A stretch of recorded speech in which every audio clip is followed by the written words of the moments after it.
மக்களே, நாங்கெல்லாம் வீட்டில் சும்மா இருக்கிறோம். பொம்பளைங்கெல்லாம் சும்மா இருக்கிறாங்க, ஆம்பளைங்கெல்லாம் வேலைக்கு போகிறாங்க.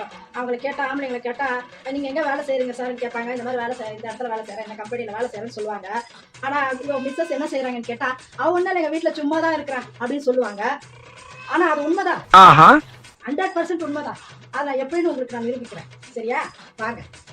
காலையில் சும்மா எழுந்து சும்மா ஒரு காஃபி கேட்குறவங்களுக்கு காஃபியோ இல்லை டீ கேட்குறவங்களுக்கு டீயோ சும்மா போட்டு கொடுத்து, சும்மா அவங்களுக்கு ஒரு டிஃபன் ஒன்று பண்ணி, அவங்களுக்கு தோசை வேணும்னா சும்மா ஒரு தோசையை சுட்டு, இல்லை சட்னி வேணும்னா அதுக்கு தகுந்த சட்னியை சுட்டு, இல்லைன்னா சும்மா ஒரு இட்லியை சுட்டு, அதுக்கு சும்மா ஒரு சாம்பார் செஞ்சு அதை சும்மா எல்லாருக்கும் போட்டு கொடுத்து, அவங்க எல்லாம் சாப்பிட்டு முடிச்ச பிறகு சும்மா அதெல்லாம் எடுத்துகிட்டு போய் சிங்கில் போட்டு சும்மா அந்த மேடையெல்லாம் க்ளீன் பண்ணி சும்மா அதை முடிக்கிறோம்.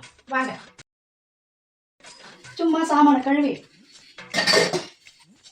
இருக்கிற பாத்திரத்தெல்லாம் க்ளீன் பண்ணி சும்மா அதை கழுவி போட்டா அந்த வேலை ஒன்று முடிச்சிடும். சும்மா தானே இருக்கிறோம், செஞ்சு வைக்கலாம். சும்மா இதை கொஞ்சம் க்ளீன் பண்ணிடலாம். சும்மா தானே இருக்கிறோம், இதை கொஞ்சம் க்ளீன் பண்ணி வைக்கலாம். சும்மா தானே இருக்கிறோம், அப்படியே கொஞ்சம் வீட்டையும் பேசிடலாம். சும்மா தானே இருக்கிறோம், அதனால துவைச்சு போட்ட துணியெல்லாம் எடுத்து வைக்கலாம். சும்மா தானே இருக்கிறோம், துவைச்சு எடுத்துட்டு வந்த துணியெல்லாம் மடிச்சு வைக்கலாம். சும்மா தானே இருக்கிறோம், அப்படியே வெங்காயமா பூண்டை முடிச்சு ஒரு பூண்டு குழம்பு செஞ்சு வைக்கலாம். சும்மா அப்படியே குழம்பு காய்ச்சி விடலாம். சும்மா தானே இருக்கிறோம், ஒரு குழம்பு காய்ச்சி விட்டா சரியா இருக்கும்.